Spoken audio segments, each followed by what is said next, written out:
Kim, pause for a second. Drop a comment and tell me where you're watching from. I want to know how far this story travels. The silence that followed wasn't empty. It was heavy, pressurized, the kind of silence that exists right before everything breaks.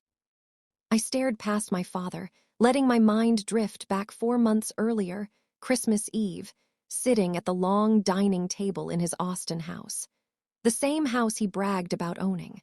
The same house I was quietly paying the mortgage on. That night when I handed him my new business card, he laughed. Actually laughed, tossed it aside like trash. "A consultant," he sneered, swirling his bourbon.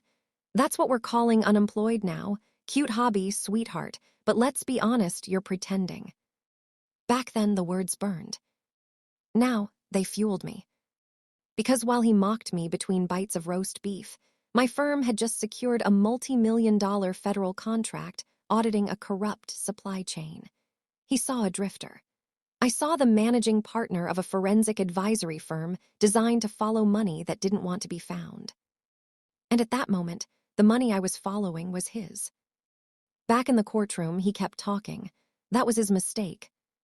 "She's clearly medicated," he barked. "Look at her posture, that blank stare, untreated instability." I stayed silent. Silence made him look unhinged. Silence made him destroy himself. He moved on to my living situation. "She hides in some rundown rental downtown, too ashamed to let family visit." He was talking about the building I owned, the entire building, including the office space his firm leased on the 3rd floor, the eviction notices he'd received months earlier, signed by me. His attorney was sweating now, scrolling frantically. I knew what he'd found, not an inheritance summary, my asset profile. I wasn't here to claim money. I was here because my father tried to take my freedom. 2 years earlier, he'd attempted to have me involuntarily committed. A fraudulent psychiatric hold signed by a doctor friend of his. The goal was simple: remove me for 72 hours, file emergency motions, seize control of my finances. It failed. So instead of reacting, I built leverage. I quietly formed a firm, purchased his distressed debt, bought his loans, his credit lines, every obligation tying him to survival. Then I injected capital, secured, documented, personal guarantee attached. He never asked questions. He never read the contract. He bought a sports car, bragged at Thanksgiving, insulted me across the table while driving an asset he didn't own. Now in court, he finished his performance. "My daughter has nothing," he shouted.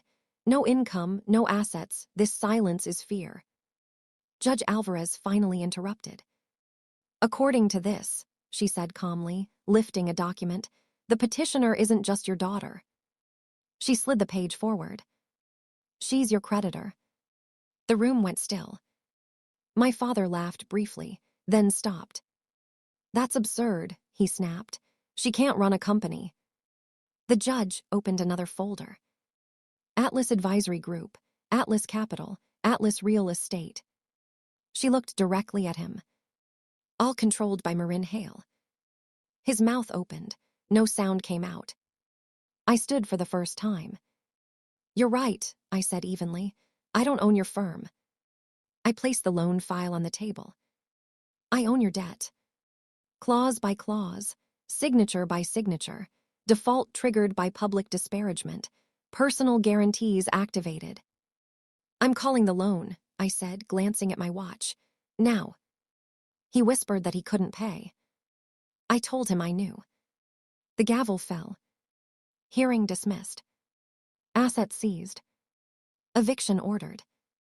I walked out without looking back. That night, I watched the office locks change. I deleted his number, not blocked, deleted.